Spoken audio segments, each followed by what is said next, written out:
저는 올해 77입니다. 남편도 저와 같은 나이죠. 저희 부부는 평생을 알뜰하게 살아왔어요. 젊은 시절부터 한 푼 두 푼 모아서 작은 아파트 하나 장만했고 예금도 3억 정도 모았습니다. 많은 돈은 아니지만 저희에게는 평생의 노력이 담긴 소중한 재산이었죠. 저희에게는 외동딸이 하나 있습니다. 딸아이가 태어났을 때의 기쁨은 지금도 생생해요. 손가락 하나 다치지 않게 키웠죠. 딸이 원하는 건 뭐든 해주려고 애썼습니다. 대학도 보내고 좋은 사람 만나 결혼할 때는 신혼집 전세금을 저희가 다 마련해줬어요. 손주가 태어나고 나서는 교육비 명목으로 매달 50만 원씩 보냈습니다. 딸 부부는 둘 다 일반 회사를 다니는 맞벌이였어요. 경제적으로 딱히 어려워 보이진 않았지만 저희는 손주를 위해서라도 보태주고 싶었죠. 부모 마음이란 게 그렇잖아요.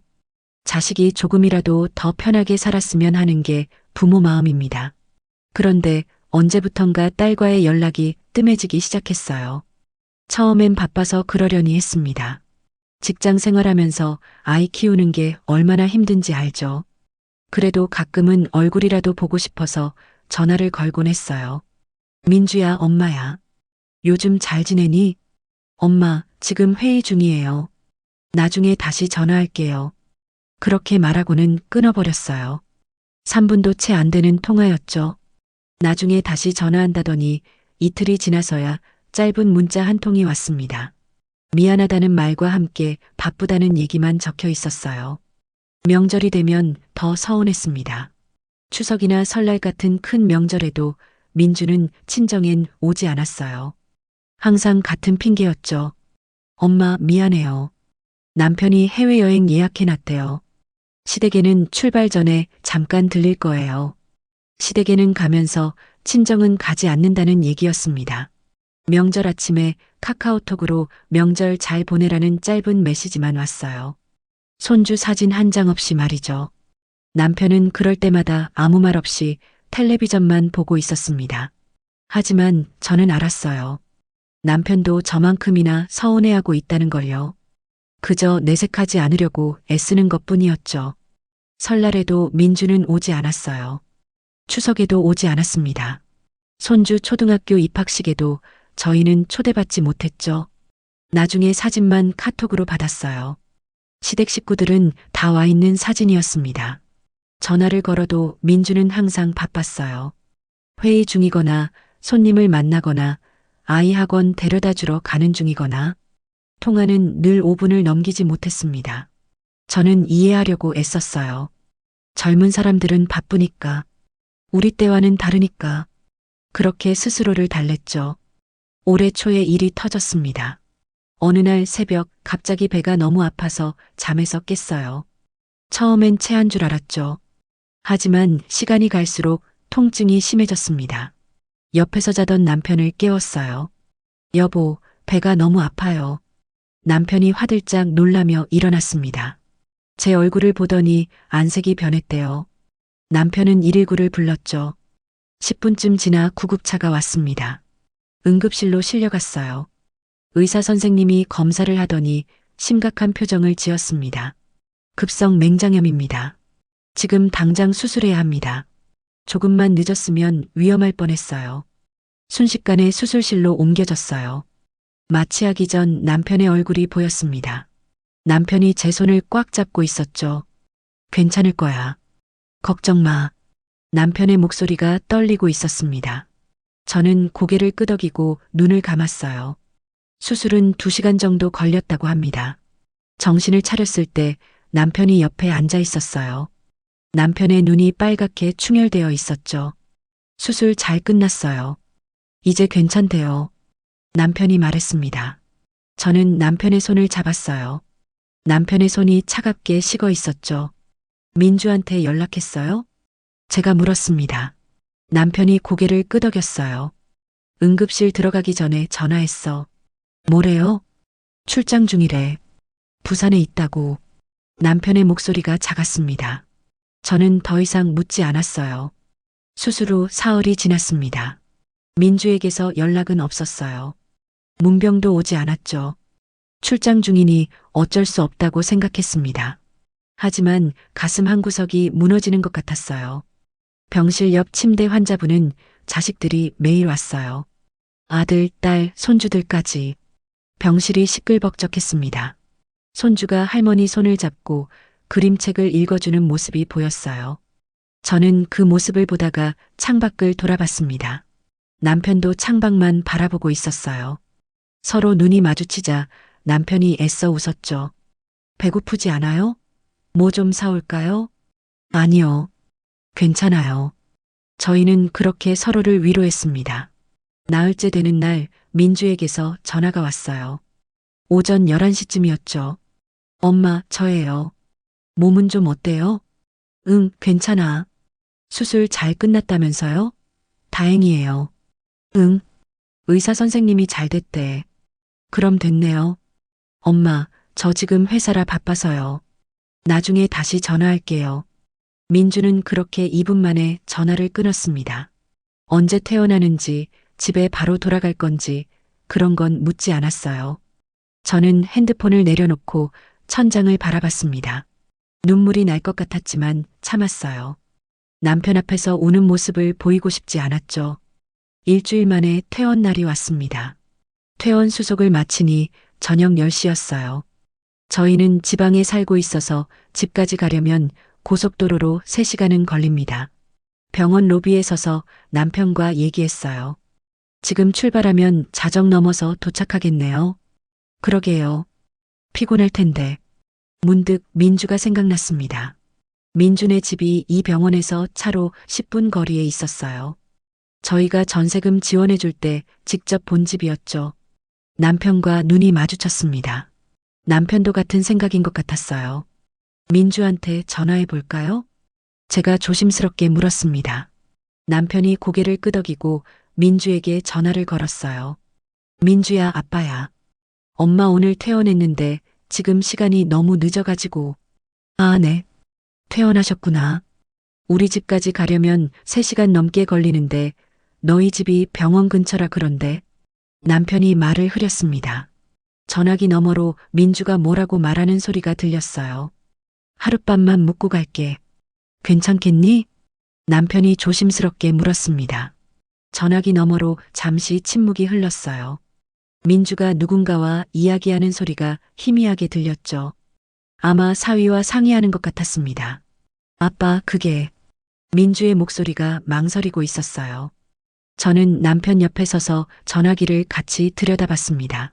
집이 좀 좁아서요. 민주가 말했습니다. 제 가슴이 철렁 내려앉았어요. 좁다니요.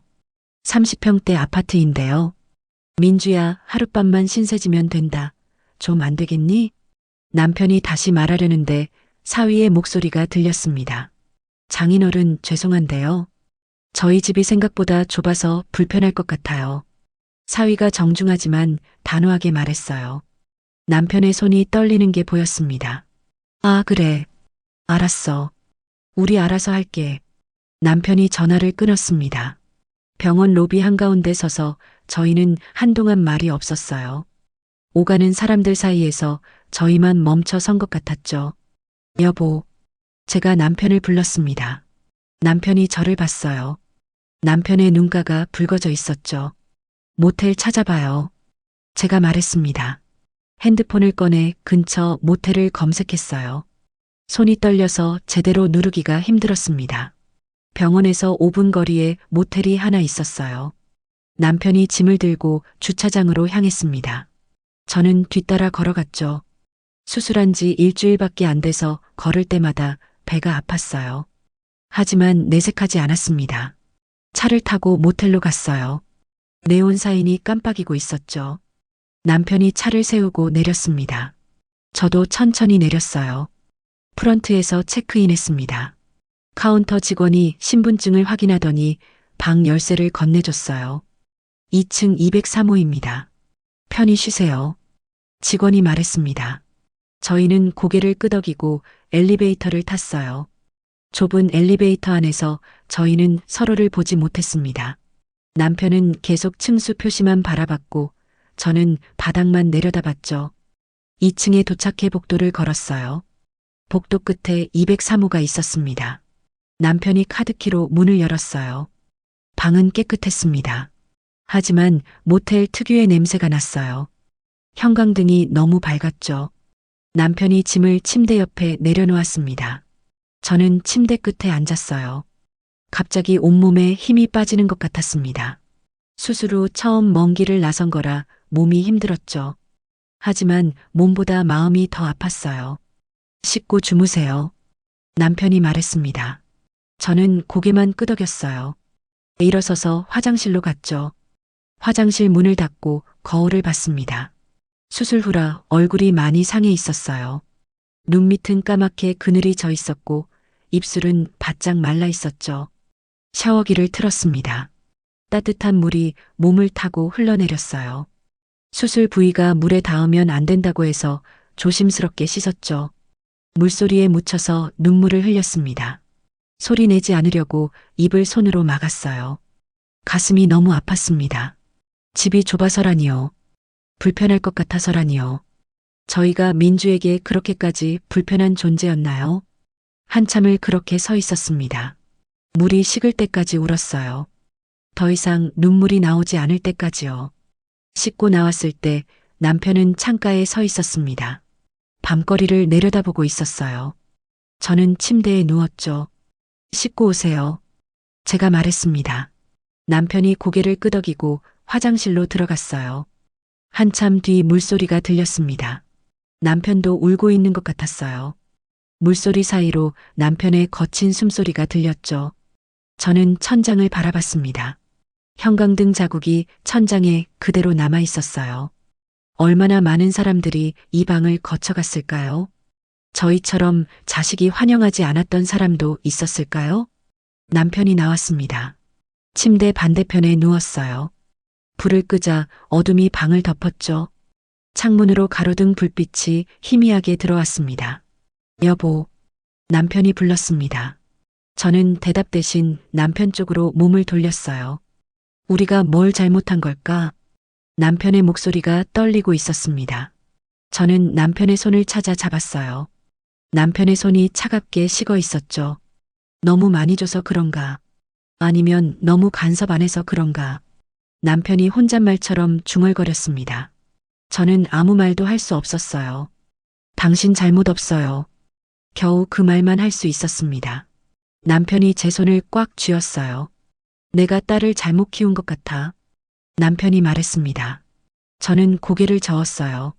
아니에요. 우리가 잘못한 게 아니에요. 하지만 제 목소리에도 확신이 없었습니다. 정말 저희 잘못이 아닐까요? 남편이 몸을 돌려 저를 안았습니다. 어둠 속에서 남편의 어깨가 떨리는 게 느껴졌어요. 남편이 울고 있었죠. 결혼한 지 50년이 넘었지만 남편이 우는 걸 본 건 손에 꼽을 정도였습니다. 저도 남편을 꽉 안았어요. 서로 부둥켜 안은 채 소리 없이 울었죠. 밤은 깊어갔습니다. 밖에서는 차 지나가는 소리가 들렸어요. 모텔 복도에서는 누군가 문 여닫는 소리가 났죠. 미안해요. 남편이 말했습니다. 저는 고개를 저었어요. 당신이 미안할 게 뭐가 있어요. 내가 남편으로서, 아버지로서 제대로 못한 것 같아서. 남편의 목소리가 끊어졌습니다. 저는 남편의 등을 토닥였어요. 아니에요. 당신은 최선을 다했어요. 하지만 위로가 되지 않았습니다. 저 자신도 위로받지 못하는데 남편을 어떻게 위로할 수 있겠어요. 밤은 길었습니다. 잠이 오지 않았어요. 남편의 숨소리가 규칙적으로 들렸습니다. 잠든 것 같았죠. 저는 조용히 일어나 화장실로 갔어요. 거울을 또 봤습니다. 눈이 퉁퉁 부어 있었어요. 문틈으로 남편을 봤습니다. 남편이 침대 끝에 앉아 있었어요. 잠들지 않았던 거죠. 고개를 숙이고 손으로 얼굴을 감싸고 있었습니다. 남편의 어깨가 들썩거렸어요. 남편도 또 울고 있었습니다. 소리 내지 않으려고 애쓰는 게 보였죠. 저는 화장실에서 나가지 못했습니다. 남편에게 들키고 싶지 않았어요. 남편도 저한테 들키고 싶지 않아서 참고 있는 거였죠. 한참을 그렇게 서 있었습니다. 남편이 다시 침대에 누웠어요. 저도 조용히 나가서 누웠습니다. 서로 모른 척 했어요. 새벽이 되어서야 잠이 들었습니다. 얼마나 잤을까요? 아침 햇살에 눈을 떴어요. 남편도 깨어 있었습니다. 눈이 충혈되어 있었어요. 저도 마찬가지였죠. 좀 주무셨어요? 응. 당신은? 저도요. 거짓말이었습니다. 둘 다 거의 못 잔 게 분명했어요. 짐을 챙겼습니다. 체크아웃하고 모텔을 나왔어요. 아침 공기가 차가웠죠. 차에 타고 집으로 향했습니다. 고속도로에 올랐어요. 남편과 저는 한참 동안 아무 말도 하지 않았죠. 집에 도착한 건 정오쯤이었습니다. 짐을 풀고 소파에 앉았어요. 집이 너무 조용했습니다. 그렇게 하루가 지났습니다. 이틀이 지났어요. 사흘, 나흘, 닷새가 지났죠. 일주일이 되었습니다. 민주에게서 연락은 한 통도 오지 않았어요. 안부 문자 하나 없었습니다. 사위도 마찬가지였죠. 퇴원 잘했는지, 몸은 괜찮은지 그런 말 한마디 없었어요. 마치 저희가 없는 것처럼요. 일주일째 되는 날 저녁 남편과 저는 거실에 앉아 있었습니다. 텔레비전을 켜놨지만 무슨 내용인지 하나도 들어오지 않았어요. 남편이 리모컨으로 텔레비전을 껐습니다. 그리고 저를 봤어요. 여보, 이젠 우리 인생 살아봅시다. 남편이 말했습니다. 남편의 목소리가 단호했습니다. 일주일 동안 연락 한 통 없는 딸을 기다리며 지친 목소리였지만 동시에 무언가 결심한 듯한 목소리였어요. 우리 인생을 산다는 게 무슨 말이에요? 제가 물었습니다. 남편이 제 손을 잡았어요. 이제 민주 눈치 보지 말고 우리가 하고 싶은 거 하면서 삽시다. 남편의 눈빛이 달라져 있었습니다. 모텔에서 울던 그 눈이 아니었어요. 뭔가 확고한 결심을 한 눈빛이었죠. 그날 밤 저희는 밤늦게까지 이야기를 나눴습니다. 앞으로 어떻게 살 것인지, 무엇을 할 것인지요. 남편이 말했어요. 여보, 우리 여행 가요. 세계 일주 한번 해봅시다. 저는 놀랐습니다. 남편은 평생 알뜰하게 살아온 사람이었어요. 여행이라고 해봤자 국내 온천 여행이 전부였죠. 세계 일주요? 그게 얼마나 비싼데요? 그래도 우리 돈인데 언제 이렇게 한번 써보겠어요? 지금 아니면 못해요. 남편의 말이 맞았습니다. 저희도 이제 77이에요. 조금이라도 건강할 때 가야죠. 다음 날 아침 남편이 어디론가 전화를 걸었습니다. 변호사 사무소였어요. 상담 예약을 잡는 것 같았죠. 오늘 오후 2시에 가봅시다. 남편이 말했습니다. 저는 고개를 끄덕였어요. 오후가 되어 변호사 사무소로 갔습니다. 깔끔한 사무실이었어요. 젊은 변호사가 저희를 맞이했죠. 어떻게 오셨습니까? 재산 정리를 하고 싶어서요. 남편이 말했습니다. 변호사가 고개를 끄덕이며 노트북을 켰어요. 현재 보유하신 재산이 어떻게 되시나요? 아파트 하나하고 예금 3억 정도 있습니다. 자녀분은요? 딸 하나 있습니다. 변호사가 뭔가를 적더니 물었어요. 상속 계획은 어떻게 생각하고 계시나요? 남편이 저를 봤습니다. 저도 남편을 봤어요. 남편이 말했죠. 상속 유언장이 있는데 전부 폐기하고 싶습니다. 변호사의 눈이 조금 커졌습니다. 하지만 곧 평정을 되찾고 말했어요. 알겠습니다. 기존 유언장 폐기 절차 진행하겠습니다. 저희는 1시간 정도 상담을 받았습니다. 아파트를 매물로 내놓는 것, 예금을 정리하는 것, 그런 것들을요. 사무실을 나오면서 남편이 말했어요. 이제 시작이에요. 그날부터 남편은 부지런히 움직였습니다. 부동산에 가서 아파트를 매물로 내놨어요. 생각보다 빨리 매수자가 나타났죠. 조건이 좋네요. 한 달 안에 계약 가능할 것 같습니다. 부동산 중개인이 말했습니다. 남편이 고개를 끄덕였어요. 집에 돌아와 남편이 노트북을 켰습니다. 크루즈 여행을 검색하기 시작했어요. 지중해, 북유럽, 동남아를 도는 1년짜리 크루즈였죠. 이거 어때요? 1년 동안 세계를 돌 수 있어요. 남편이 화면을 보여줬습니다. 가격을 보니 깜짝 놀랐어요. 1인당 3천만 원이었습니다. 너무 비싼 거 아니에요? 괜찮아요. 우리도 눈치 보지 않고 누려볼 때가 됐어요. 남편이 웃으며 말했습니다. 저도 웃음이 나왔어요. 평생 처음 보는 남편의 모습이었죠. 남편이 예약 버튼을 눌렀습니다. 결제가 완료되었어요. 6천만 원이 한 번에 나갔죠. 예약 완료됐어요. 2달 뒤 출발입니다. 남편이 말했습니다. 저는 가슴이 두근거렸어요. 설레기도 하고 두렵기도 했죠. 그날 저녁 저는 민주에게 전화를 걸었습니다. 일주일 만에 거는 전화였어요. 한참 뒤에 민주가 받았죠. 엄마, 왜요? 민주의 목소리가 귀찮다는 듯 했습니다. 저는 가슴이 아팠지만 담담하게 말했어요. 민주야, 엄마 아빠 여행 좀 다녀올게. 여행요? 어디요? 세계 일주. 크루즈 타고 1년 동안. 전화기 너머로 민주가 놀라는 소리가 들렸습니다. 1년이요? 무슨 돈으로 그런 여행을 해요? 민주의 목소리가 날카로워졌어요. 저는 침착하게 대답했죠. 우리 돈으로 하지. 평생 모은 돈 있잖아.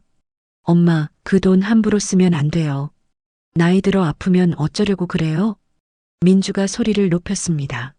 저는 씁쓸하게 웃었어요. 걱정 마. 우리가 알아서 할게. 엄마, 지금 정신이 있으세요? 그 돈이면. 저는 민주의 말을 끊었습니다. 그 돈이면 뭐? 너한테 물려줘야 하는 돈이야? 전화기 너머가 조용해졌어요. 민주가 할 말이 없는 것 같았죠. 엄마는 이제 엄마 인생 살 거야. 그럼 이만 끊을게. 전화를 끊었습니다. 손이 떨렸어요. 하지만 후회는 없었죠. 한 달이 지났습니다. 아파트 매매 계약이 체결됐어요. 잔금은 한 달 뒤에 받기로 했죠. 그날 저녁 집 초인종이 울렸습니다. 문을 열어보니 민주와 사위가 서 있었어요. 민주의 얼굴이 굳어 있었죠. 엄마, 아빠. 민주가 집 안으로 들어왔습니다. 사위도 따라 들어왔어요. 앉아라. 남편이 말했습니다. 민주와 사위가 소파에 앉았어요. 아빠, 집 팔았다면서요? 민주가 따지듯 물었습니다. 남편이 고개를 끄덕였어요.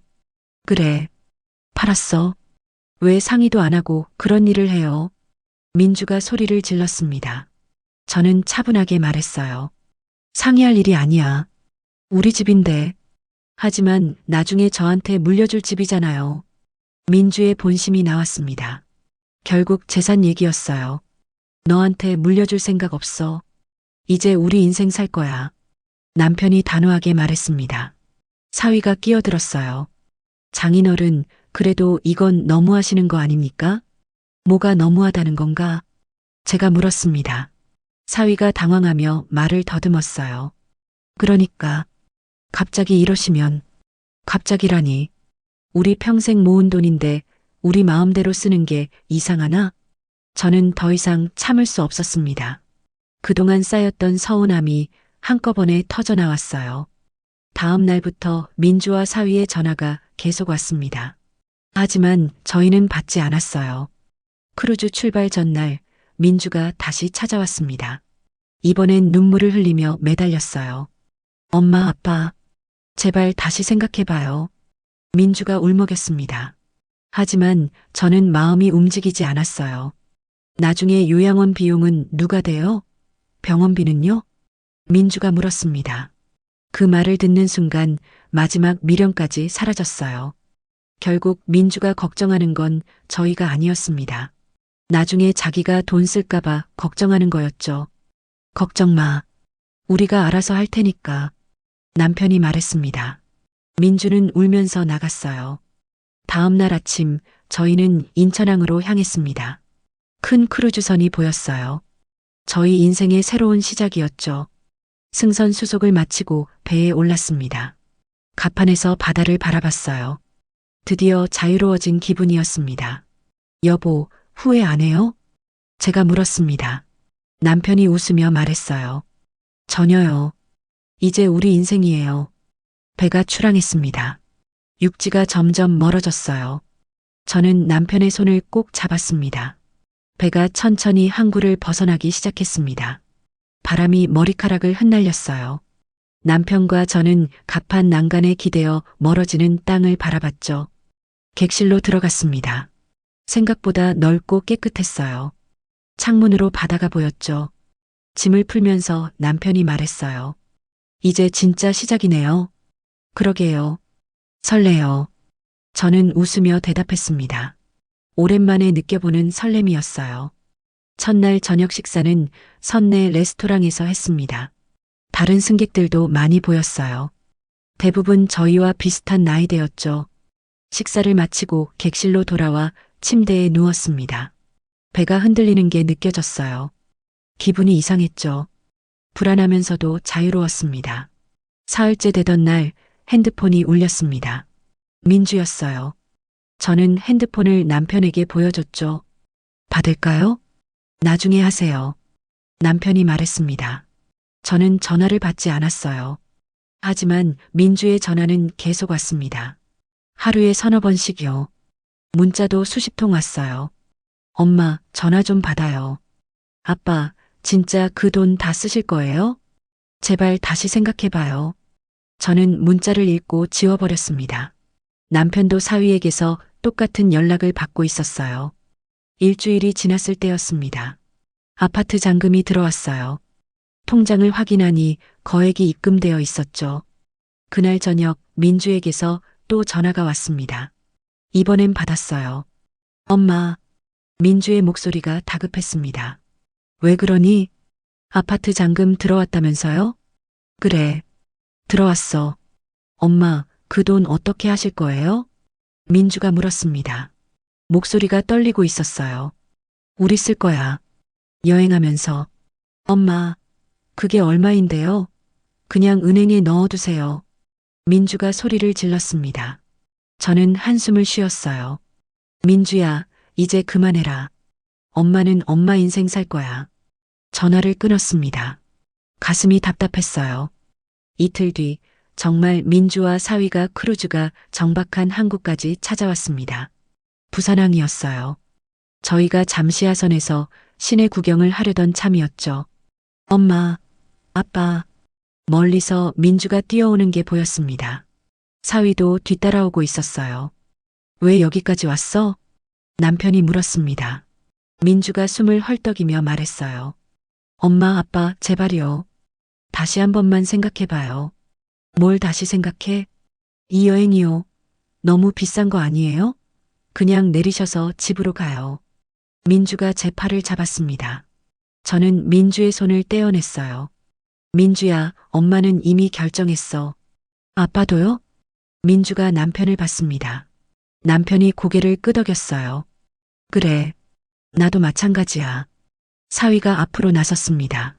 장인어른, 장모님, 저희가 잘못했습니다. 그러니까 제발, 자네 대체 뭘 잘못다는 건가? 제가 물었습니다. 사위가 말을 더듬었어요. 그러니까 병원에서 못 모시게 해서 그것만? 남편이 물었습니다. 사위가 대답하지 못했어요. 민주가 울기 시작했습니다.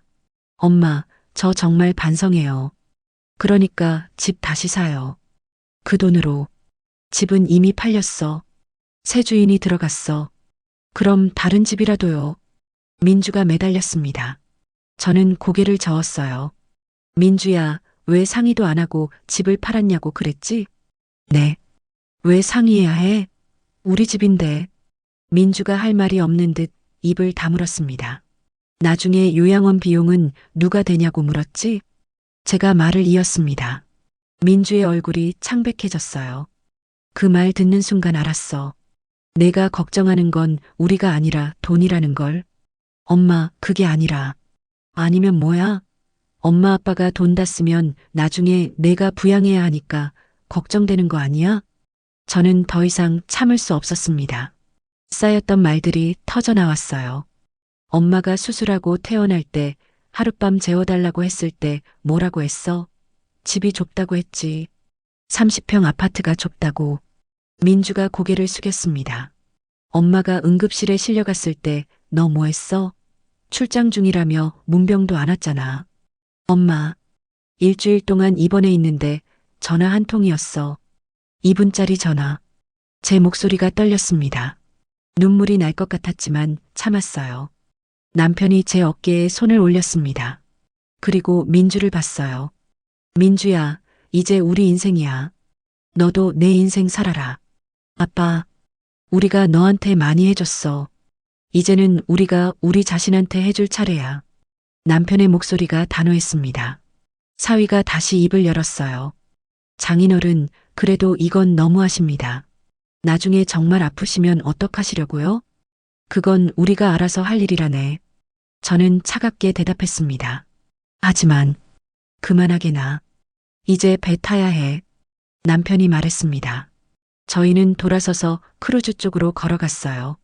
엄마, 아빠, 뒤에서 민주가 부르는 소리가 들렸습니다. 하지만 돌아보지 않았어요. 승선수속을 하고 배에 올랐습니다.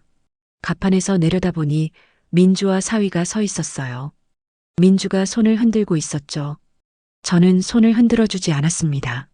그냥 돌아서서 객실로 갔어요. 객실에 들어와 침대에 앉았습니다. 가슴이 답답했어요. 남편이 옆에 앉았죠. 괜찮아요? 잘 모르겠어요. 저는 솔직하게 대답했습니다. 남편이 제 손을 잡았어요. 우리가 잘하고 있는 거죠? 제가 물었습니다. 남편이 고개를 끄덕였어요. 남편의 말이 맞았습니다. 저희는 잘못한 게 없었어요. 배가 다시 출항했습니다. 저는 창문으로 멀어지는 항구를 봤어요. 민주의 모습은 더 이상 보이지 않았죠. 그날 밤 잠이 오지 않았습니다. 계속 민주 생각이 났어요. 그래도 후회는 하지 않았죠. 다음 날 아침 식당에서 아침을 먹었습니다. 옆 테이블에 앉은 부부가 말을 걸어왔어요. 어디서 오셨어요? 한국에서요. 남편이 대답했습니다. 그 부부도 한국 사람이었어요. 저희도 한국이에요. 반갑네요. 그렇게 인사를 나누고 이야기를 시작했습니다. 그 부부도 비슷한 나이였어요. 자식들 눈치 안 보고 여행 나왔다고 했죠. 요즘 젊은 애들은 부모를 뭐로 아는지 모르겠어요. 그 부부 남편이 말했습니다. 저희와 비슷한 사연이 있는 것 같았어요. 그래도 이렇게 여행 나오니까 좋네요. 그 부부 아내가 웃으며 말했습니다. 저도 웃음이 나왔어요. 식사를 마치고 갑판으로 나왔습니다. 바다가 끝없이 펼쳐져 있었어요. 햇살이 반짝이고 있었죠. 여보, 우리 잘할 수 있을 거예요. 제가 말했습니다. 남편이 웃으며 고개를 끄덕였어요. 당연하죠. 이제 우리 인생이니까요. 드디어 자유로워진 기분이었습니다. 지중해를 향해 가는 배 위에서 저희의 새로운 인생이 시작되고 있었어요. 배는 지중해를 향해 나아가고 있었습니다. 며칠이 지나자 저희는 크루즈 생활에 적응하기 시작했어요. 아침에 일어나면 갑판을 산책하고 오전엔 선내 도서관에서 책을 읽었죠. 오후엔 수영장 옆에서 일광욕을 즐겼습니다. 첫 기항지는 싱가포르였어요. 내려서 시내 구경을 했죠. 마리나 베이 샌즈도 보고 머라이언 공원도 갔습니다. 평생 사진으로만 보던 곳을 직접 걸으니 신기했어요. 여보, 사진 찍어요. 저는 남편에게 핸드폰을 건넸습니다. 남편이 사진을 여러 장 찍어줬어요. 저도 남편 사진을 찍었죠. SNS에 올려볼까요? 제가 물었습니다. 남편이 고개를 끄덕였어요. 올리세요. 우리도 이제 당당하게 살아요. 저는 사진을 골라서 페이스북에 올렸습니다. 싱가포르에서 찍은 사진이었어요. 해시태그도 달았죠. 세계 일주, 크루즈 여행, 행복한 노후. 좋아요가 몇 개 달렸습니다. 오랜 친구들이 댓글을 달았어요. 부럽다는 말들이었죠. 다음 기항지는 두바이였습니다. 버즈 칼리파도 보고 금시장도 구경했어요. 남편이 저한테 금팔찌를 하나 사줬습니다. 이거 비싼 거 아니에요? 괜찮아요. 평생 고생한 당신한테 선물하고 싶어요. 남편의 말에 가슴이 따뜻해졌습니다. 결혼한 지 50년이 넘었지만 이렇게 선물을 받은 건 오랜만이었어요. 크루즈로 돌아와 저녁을 먹었습니다. 식당에서 아침에 만났던 그 부부를 다시 만났어요. 오늘 어디 다녀오셨어요? 금시장 다녀왔어요. 거기서 이거 샀어요. 저는 금팔찌를 보여줬습니다. 그 부부 아내가 예쁘다고 했어요. 그렇게 저희는 그 부부와 친해졌습니다. 식사 때마다 같은 테이블에 앉았어요. 이야기를 나누다 보니 정말 비슷한 처지였죠. 자식들한테 서운한 일이 많았던 부부였습니다. 한 달이 지났습니다. 저희는 이탈리아 베네치아에 도착했어요. 곤돌라를 타고 운하를 구경했죠. 낭만적이었습니다. 여보, 젊었을 때 이런 데 왔으면 좋았을 텐데. 제가 말했습니다. 남편이 웃었어요. 지금도 늦지 않았어요. 우리 아직 젊어요. 남편이 제 손을 잡았습니다. 저는 남편을 보며 웃었어요. 산마르코 광장에서 사진을 찍었습니다. 그 사진도 SNS에 올렸어요. 이번에도 좋아요가 많이 달렸죠. 2달째 스페인 바르셀로나에 도착했습니다. 사그라다 파밀리아 성당을 봤어요. 정말 웅장했죠. 구엘 공원도 갔습니다. 형형색색의 타일이 아름다웠어요. 매일 사진을 찍어서 SNS에 올렸습니다. 저희의 행복한 모습을요. 민주도 보고 있을 거라 생각했어요. 하지만 신경 쓰지 않았죠. 3달째가 되었습니다. 노르웨이 피오르드를 지나고 있었어요. 갑판에 서서 절벽과 폭포를 바라봤죠. 정말 장관이었습니다. 그날 저녁 객실로 돌아왔을 때 영상 통화가 왔습니다. 민주였어요. 저는 남편을 봤죠. 받을까요? 받아보세요. 남편이 말했습니다. 저는 통화 버튼을 눌렀어요. 화면에 민주의 얼굴이 나타났습니다. 웃고 있었어요. 엄마, 잘 지내세요? 민주의 목소리가 다정했습니다. 너무 다정해서 오히려 이상했어요. 응, 잘 지내. SNS 사진 봤어요. 진짜 예쁘더라. 엄마 아빠 행복해 보여서 좋아요. 민주가 말했습니다. 저는 의아했어요. 부산항에서 만났을 때와는 완전히 다른 태도였죠. 그래, 고마워. 엄마 아빠도 계세요? 응, 여기 있어. 남편이 화면에 나타났습니다. 아빠 건강하시죠? 그래, 건강해. 저 요즘 엄마 아빠 많이 보고 싶어요. 민주가 말했습니다. 눈가가 촉촉해 보였어요. 그래, 우리도. 제가 대답했습니다. 하지만 마음속으로는 의심이 들었어요. 갑자기 왜 이러는 걸까요? 엄마, 여행 재밌으세요? 응, 재밌어. 다행이다. 엄마 아빠 행복하시면 저도 좋아요. 민주가 웃으며 말했습니다. 통화는 10분 정도 이어졌어요. 민주는 계속 다정했습니다. 통화를 끊고 남편과 마주 봤어요. 이상하지 않아요? 제가 물었습니다. 남편도 고개를 끄덕였어요. 그러게요. 갑자기 저렇게 나오니까 오히려 불편하네요. 저희는 별로 기분이 좋지 않았습니다. 진심인지 아닌지 알 수 없었어요. 일주일 뒤 또 민주에게서 영상 통화가 왔습니다. 이번에도 다정했어요. 손주도 화면에 보여줬죠. 할머니, 할아버지. 손주가 손을 흔들었습니다. 귀여웠어요. 보고 싶었죠? 우리 손주 잘 지냈어? 네. 할머니 보고 싶었어요.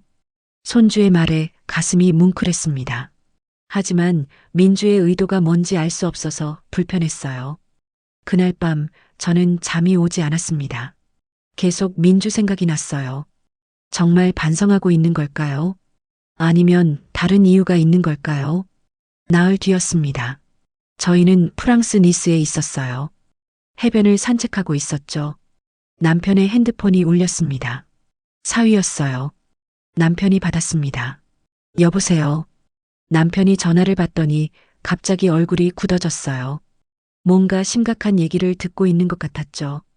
잠시 후 남편이 전화를 끊었습니다. 저를 봤어요. 무슨 일이에요? 사위가 실수로 통화를 끊지 않았나 봐요. 민주랑 하는 얘기가 다 들렸어요. 무슨 얘기요? 돈 다 쓰면 우리가 모셔야 되잖아.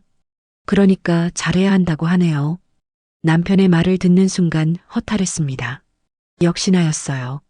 민주의 다정함은 진심이 아니었죠. 결국 돈 때문이었네요. 제가 말했습니다. 남편이 쓴웃음을 지었어요. 그러게요. 우리가 돈 다 쓸까봐 걱정하는 거였어요. 저희는 서로를 바라봤습니다. 서운했지만 놀랍지는 않았어요. 어느 정도 예상했던 일이었죠. 여보, 우리 계획대로 합시다. 남편이 말했습니다. 저는 고개를 끄덕였어요. 그날 저녁 저희는 결정을 내렸습니다. 남은 돈으로 프리미엄 노인주거단지 평생 입주권을 구매하기로요. 한국에 돌아가면 그곳에서 살 생각이었습니다. 남편이 노트북으로 알아봤어요. 서울 근교에 좋은 시설이 있었죠. 의료시설도 갖춰져 있고 식사도 제공되는 곳이었습니다. 여기 어때요? 입주권이 5억이네요. 남편이 말했습니다. 저는 화면을 봤어요.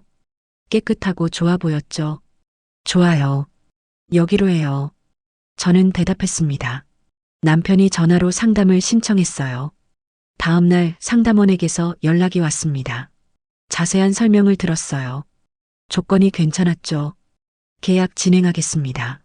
남편이 말했습니다. 입주권 계약을 했어요. 계약금을 보냈죠.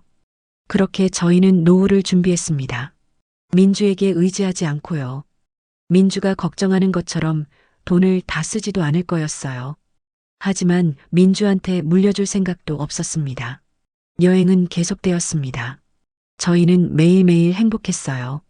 민주의 영상통화도 계속 왔지만 이제는 그냥 담담하게 받았습니다. 민주의 속마음을 알고 나니 오히려 편했어요. 여행은 계속되었습니다. 4달째, 5달째. 저희는 지중해를 지나 북유럽을 거쳐 다시 동남아로 향하고 있었어요.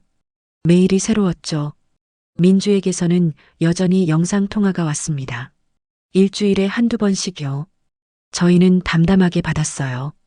민주의 속마음을 알고 나니 더 이상 기대하지 않았죠. 5달째 되던 어느 날이었습니다.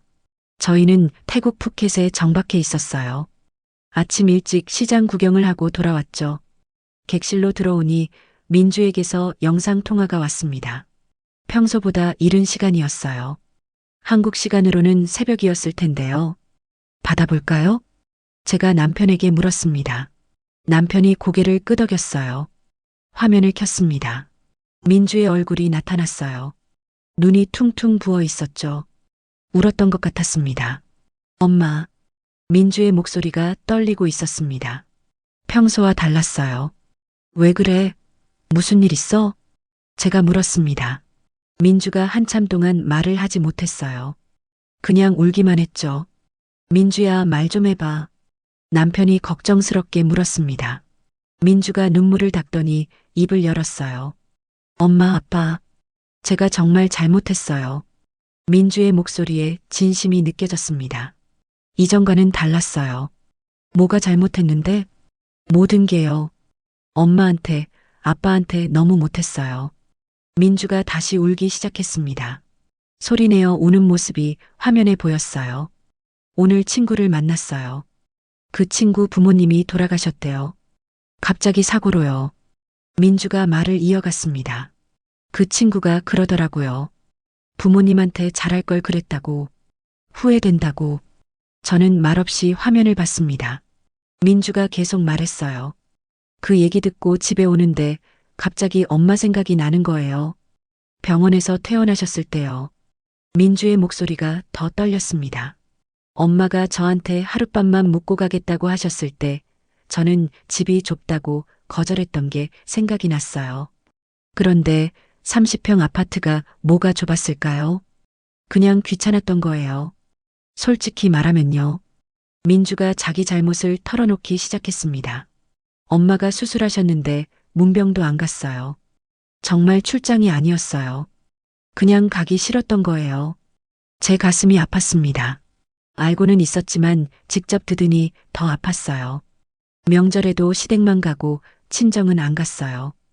해외여행은 핑계였어요. 대체 왜 그랬어? 남편이 물었습니다. 민주가 고개를 떨어뜨렸어요. 바빴고, 귀찮았고, 그리고 솔직히 엄마 아빠가 부담스러웠어요. 우리가 뭘 부담스럽게 했는데? 아니요. 엄마 아빠가 뭘 하신 게 아니라 제가 그냥 자식 노릇이 싫었던 거예요. 민주가 솔직하게 말했습니다. 그리고 매달 50만 원 보내주셨잖아요. 그거 받으면서도 고맙다는 생각보다 당연하다고 생각했어요. 결혼할 때 전세금도 다 내주셨는데 저는 그게 당연한 줄 알았어요. 부모니까 당연히 해줘야 한다고 생각했죠. 민주의 고백이 계속되었습니다. 그러다가 엄마 아빠가 집 팔고 여행 간다고 했을 때 화가 났어요. 그 돈이 제 거라고 생각했거든요. 제 눈에 눈물이 고였습니다. 하지만 참았어요. 퇴원 후 모텔 보냈던 일 평생 후회할 거예요. 정말 죄송해요. 민주가 고개를 숙이며 말했습니다. 엄마가 얼마나 서러우셨을까요? 수술하고 퇴원하는 날인데 딸네 집 근처 모텔에서 주무셨잖아요. 민주가 목이 메었습니다. 저 그날 남편이랑 집에서 넷플릭스 보고 있었어요. 엄마 아빠가 모텔에서 주무시는 줄 알면서요. 저는 더 이상 참을 수 없었습니다. 눈물이 흘러내렸어요. 엄마, 너무 죄송해요. 정말요. 민주도 울고 있었습니다. 진심으로 우는 것 같았어요. 제가 정말 나쁜 딸이었어요. 돈 때문에 잘하려고 했던 것도 맞아요. 사위가 실수로 전화 안 끄는 거 아시죠? 알아. 남편이 대답했습니다. 그것도 죄송해요. 근데 그 일 이후로 정말 많이 생각했어요. 제가 왜 이러고 사나 하고요. 민주가 코를 훌쩍이며 말을 이었습니다. 그러다가 오늘 친구 얘기 듣고 정신이 번쩍 들었어요. 엄마 아빠한테 잘할 수 있을 때 잘해야 하는데 저는 뭐 했나 싶어서요. 엄마 아빠 제발 용서해 주세요. 제가 정말 잘못했어요. 민주가 화면 앞에서 계속 울었습니다. 사위도 옆에 나타났어요. 장인어른, 장모님, 저도 잘못했습니다. 사위도 고개를 숙였습니다. 앞으로는 정말 잘할게요. 명절에도 꼭 갈게요. 자주 전화도 드릴게요. 민주가 약속했습니다. 저는 눈물을 닦았어요. 민주야. 제가 입을 열었습니다. 네, 엄마. 내가 진심으로 반성하는 건 알겠어. 네, 엄마. 정말 진심이에요. 그런데 말이야. 저는 잠시 말을 멈췄습니다. 남편이 제 손을 잡아줬어요. 우리 결정은 변함없단다. 민주의 얼굴이 굳어졌습니다. 재산은 이미 대부분 정리했어. 노인주거단지 입주권도 샀고, 그건 괜찮아요. 저 그런 거 바라는 거 아니에요. 민주가 급히 말했습니다. 알아. 내가 이제 진심이라는 거. 엄마도 알아. 제가 말했습니다. 그럼요. 그래도 우리 결정은 바꿀 수 없어. 미안해. 남편이 말을 이었습니다. 너한테 남을 상속 재산은 2천만 원 정도야. 많지 않지. 아빠, 그런 거 상관없어요. 저 정말 그런 거 바라고. 알아. 근데 이건 우리가 정한 거야. 저는 단호하게 말했습니다. 민주야, 너 이해해 줄 수 있지? 민주가 한참 동안 말이 없었습니다. 그러다 고개를 끄덕였어요. 네, 엄마. 이해해요. 제가 잘못했으니까요. 고마워. 대신에 앞으로 제대로 효도할게요. 돈으로 하는 게 아니라 진짜로요. 민주가 말했습니다. 자주 연락드릴게요. 한 달에 한 번은 꼭 찾아뵐게요. 그래. 그렇게 해줘. 저는 웃으며 대답했습니다. 통화를 끝냈습니다. 저는 침대에 앉았어요. 가슴이 복잡했죠. 그래도 마음이 조금 풀렸어요. 제가 말했습니다. 남편이 웃었어요. 저도요. 민주가 진심으로 반성하니까 다행이에요. 저는 창밖을 봤습니다. 푸켓의 바다가 반짝이고 있었어요. 민주와의 관계가 조금 회복된 것 같았습니다. 완전히 예전으로 돌아갈 순 없겠지만 그래도 괜찮았어요. 저희는 저희 인생을 살 테니까요. 그날 저녁 크루즈 선내 레스토랑에서 식사를 했습니다. 친해진 부부들과 함께요. 오늘 기분 좋아 보이시네요. 한 분이 말했습니다. 저는 웃으며 대답했어요. 딸이 진심으로 반성하더라고요. 오, 잘 됐네요. 그래도 우리 결정은 안 바꿨어요. 재산은 우리가 쓸 거예요. 남편이 말했습니다. 다들 고개를 끄덕였어요. 잘하셨어요. 자식들한테 끌려다니면 안 되죠. 저희는 와인잔을 들었습니다. 건배를 했어요. 우리 인생을 위하여. 모두가 함께 외쳤습니다. 저는 행복했어요. 진짜 행복이었죠. 민주와의 통화 이후 마음이 한결 가벼워졌습니다. 완전히 예전으로 돌아간 건 아니었지만 그래도 괜찮았어요. 저희는 저희 길을 가고 있었으니까요. 6달째, 7달째가 지나갔습니다. 저희는 동남아를 돌며 계속 여행했어요. 베트남, 캄보디아, 필리핀. 매일이 새로웠죠. 민주에게서는 일주일에 한 번씩 전화가 왔습니다. 예전처럼 다정하게 구는 건 아니었어요. 그냥 담담하게 안부를 묻고 저희 이야기를 들어줬죠. 그 정도면 충분했습니다. 엄마, 오늘은 어디세요? 필리핀 마닐라야. 날씨 좋아요? 응, 좋아. 짧은 대화였지만 억지스럽지 않았습니다. 서로 편안했어요. 8달째, 저희는 다시 지중해로 향했습니다. 그리스 산토리니에 도착했어요. 새하얀 건물들과 푸른 바다가 정말 아름다웠죠. 여보, 여기서 사진 찍어요. 저는 남편과 함께 절벽 끝에 섰습니다. 지나가던 관광객이 사진을 찍어줬어요. 저희 둘이 웃고 있는 사진이었죠. SNS에 올렸습니다. 좋아요가 50개 넘게 달렸어요. 친구들이 댓글을 남겼죠. 정말 행복해 보인다고요. 민주도 좋아요를 눌렀습니다. 댓글도 달았어요. 엄마 아빠 좋은 시간 보내세요. 저는 그 댓글을 보며 웃었습니다. 예전 같았으면 눈물이 났을 텐데 이제는 그냥 담담했어요. 9달째가 되었습니다. 저희는 이탈리아 로마에 있었어요. 콜로세움을 보고 트레비 분수에 동전을 던졌죠. 남편이 제 손을 잡고 말했어요. 여보, 여기 또 오고 싶어요? 언제요? 나중에. 우리 더 늙기 전에. 남편의 말에 웃음이 났습니다. 우리 벌써 충분히 늙었어요. 그래도 아직 건강하잖아요. 한 번 더 올 수 있어요. 남편이 웃으며 말했습니다. 저도 웃었어요. 그래요. 또 오죠. 10달째가 되었습니다. 저희의 여행도 이제 막바지였어요. 마지막 기항지는 일본 오키나와였죠. 배에서 내려 시장을 구경했습니다. 신선한 생선들이 가득했어요. 남편이 회를 사서 저희 둘이 먹었죠. 여보, 이번 여행 어땠어요? 남편이 물었습니다. 저는 한참 생각하다가 대답했어요. 인생에서 가장 행복한 시간이었어요. 저도요. 남편이 제 손을 잡았습니다. 저희는 웃으며 바다를 바라봤어요. 크루즈로 돌아와 짐을 쌌습니다. 내일이면 인천항에 도착해요. 1년간의 여행이 끝나는 거죠. 그날 밤 선내 레스토랑에서 마지막 저녁 식사를 했습니다. 친해진 부부들과 함께였어요. 모두 아쉬워했죠. 다들 연락하고 지내요. 한 분이 말했습니다. 저희는 서로 연락처를 교환했어요. 이렇게 만나서 정말 좋았어요. 저는 진심으로 말했습니다. 다들 고개를 끄덕였어요. 저희도요. 함께 있어서 더욱 좋았어요. 와인잔을 들고 마지막 건배를 했습니다. 다음 날 아침 인천항이 보이기 시작했습니다. 저는 갑판에 서서 다가오는 땅을 바라봤어요. 1년 만에 돌아오는 한국이었죠. 하선 수속을 마치고 배에서 내렸습니다. 민주가 마중 나와 있었어요. 사위와 손주도 함께였죠. 엄마, 아빠. 민주가 달려와 안겼습니다. 억지스럽지 않았어요. 진심으로 반가워하는 것 같았죠. 할머니, 할아버지, 손주도 뛰어왔습니다. 저는 손주를 안아 올렸어요. 무거워졌네요. 우리 손주 많이 컸네. 네, 할머니 보고 싶었어요. 손주의 말에 가슴이 따뜻해졌습니다. 여행 잘 다녀오셨어요? 사위가 짐을 들어주며 물었습니다.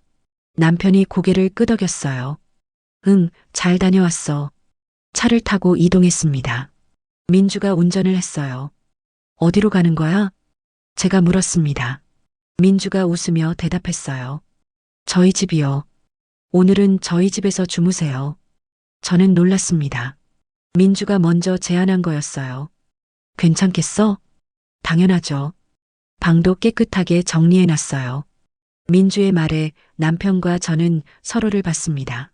남편이 웃으며 고개를 끄덕였어요. 민주네 집에 도착했습니다. 안방을 저희에게 내줬어요. 민주와 사위는 작은 방에서 자겠다고 했죠. 미안해. 너희가 불편하겠다. 제가 말했습니다. 민주가 고개를 저었어요. 아니에요.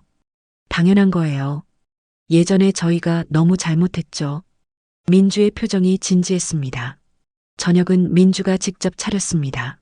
제가 좋아하는 음식들이었어요. 갈비찜, 잡채, 된장찌개. 엄마 좋아하시는 거 만들었어요. 고마워. 저는 진심으로 고마웠습니다. 가족이 함께 식사를 했어요. 오랜만이었죠. 할머니, 할아버지, 여행 사진 보여주세요. 손주가 졸랐습니다. 남편이 핸드폰을 꺼내 사진들을 보여줬어요. 와, 여기 어디예요? 이탈리아야. 여기는요? 스페인. 손주가 신기해하며 사진을 봤습니다. 민주와 사위도 함께 봤어요. 정말 좋아 보이세요. 민주가 말했습니다. 저는 고개를 끄덕였어요.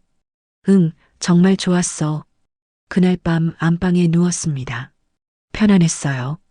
민주네 집에서 자는 게 이렇게 편할 줄 몰랐죠.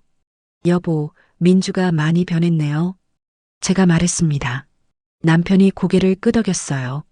그러게요. 진심으로 반성한 것 같아요.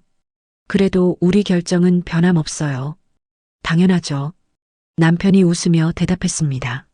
며칠 뒤 저희는 노인주거단지를 방문했습니다. 계약했던 곳이었어요. 시설을 직접 보니 더 좋았죠. 입주는 다음 달 1일 가능합니다. 담당자가 말했습니다. 저희는 고개를 끄덕였어요. 알겠습니다. 집으로 돌아오는 길에 민주가 물었습니다. 엄마, 거기서 편하실 것 같아요? 응, 좋더라. 가끔 찾아뵐게요. 민주가 약속했습니다. 저는 웃으며 대답했어요. 그래. 자주 오너라. 입주 날짜가 다가왔습니다. 민주가 이사를 도와줬어요. 짐이 많지 않아서 금방 끝났죠. 엄마 필요한 거 있으면 언제든 말씀하세요. 알았어. 민주와 사위, 손주가 돌아갔습니다. 새로운 집에 남편과 단둘이 남았어요. 그동안 참 많은 일이 있었네요. 저도 창밖을 봤습니다. 정원이 보였어요. 꽃들이 피어 있었죠. 민주와의 관계는 조금씩 회복되고 있었습니다. 일주일에 한 번씩 전화가 왔어요. 한 달에 한 번은 직접 찾아왔죠. 예전처럼 자주는 아니었지만 그 정도면 충분했습니다.